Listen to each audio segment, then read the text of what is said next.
We've got 3 feeding stations out again, and this little girl that's very curious. It's like, do I have more food in that bucket I'm sitting on? No. She'll go find it out there.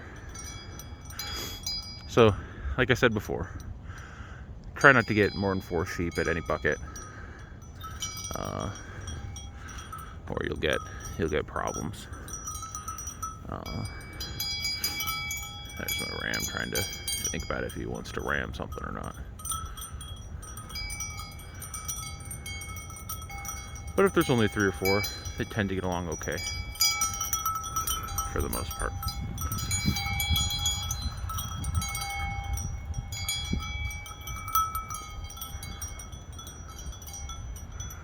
And they just go between them.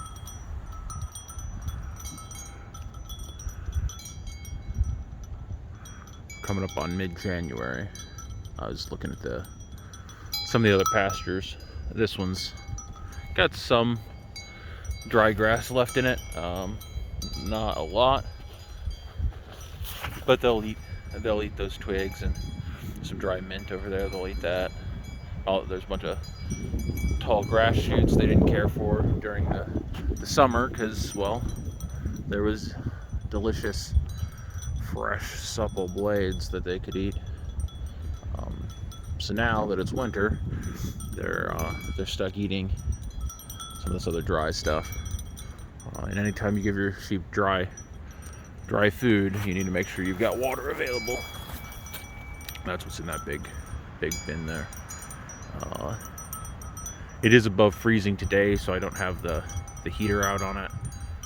But I'll probably put that out as it gets cooler again tomorrow, for the next day. We did have some melt, so there's some groundwater in this little low spot that they drink on, but you don't want them drinking that all the time. It's contaminated with their feces and whatnot, so not ideal. Fresh water.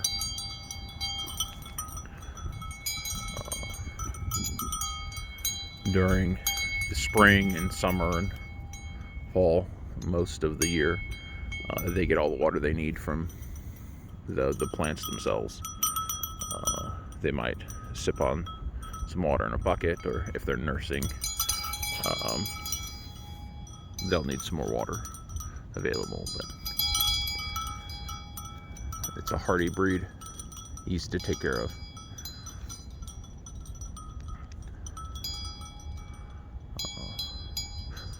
But yeah, I was saying some of the other paddocks that they haven't been into this winter, particularly in the front, we still have some grass blades up. I could move them in there, and they'd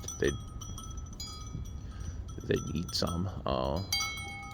Thing is, there's not enough grass there to keep them fed for a prolonged period of time, so we'd have to move them quite frequently in large areas. So I'd have to set up a pretty good, at least a 2-fence paddock, and do that every day.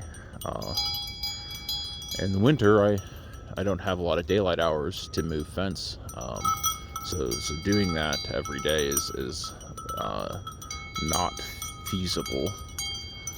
So even though we have some grass out there, I think I'm going to let it grow into,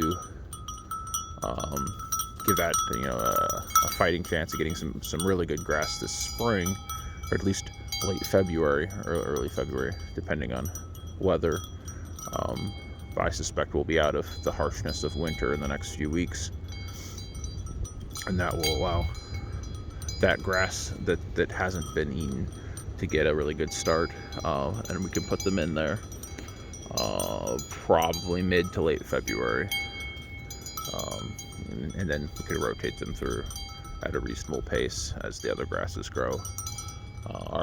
Here we tend to get our biggest, we don't really come out of winter to get real good growth until March, mid-March at that. But they'll be fine.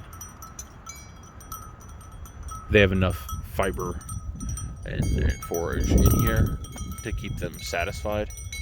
They've got these stalks. It's the nutrition they kind of need. We've got some mamas coming in over winter, I think. A little pretty looks pregnant again. And I think, some of these yearlings were probably done. I think Dot over there is probably pregnant based off her size. I suspect she'll probably lamb next month, but we'll see.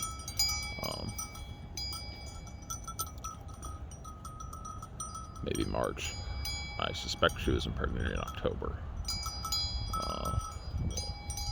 Somewhere around there. Same for that one on the right. Oh, got some rams fighting over food a little bit. They don't get along so well. Wants him to go out and start his own flock. That's just not going to happen. So he sticks around trying to get in.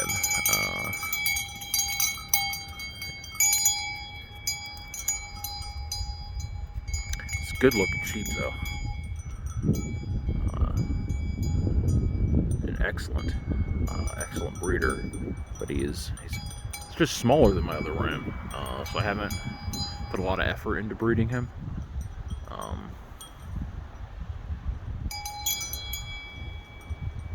But I probably will this next year. We lost some of our ewes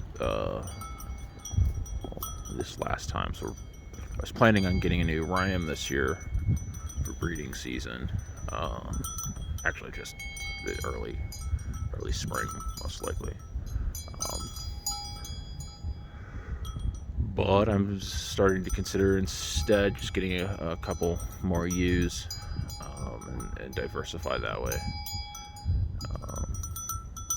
Maybe 3 or 4 of them.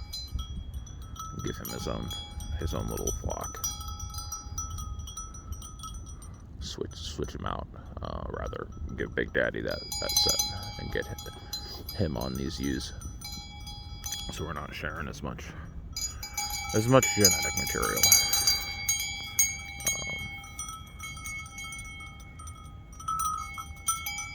We'll see. A new ram would be better. But Big Daddy's such a good boy. I'd hate to part with him.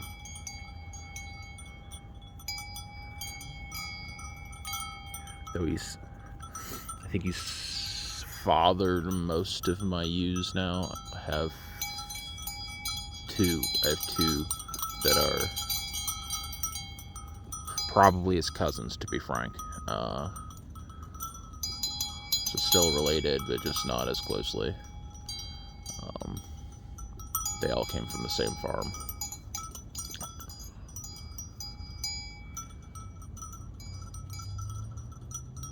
Heck, they could be siblings or half siblings. Hard to say.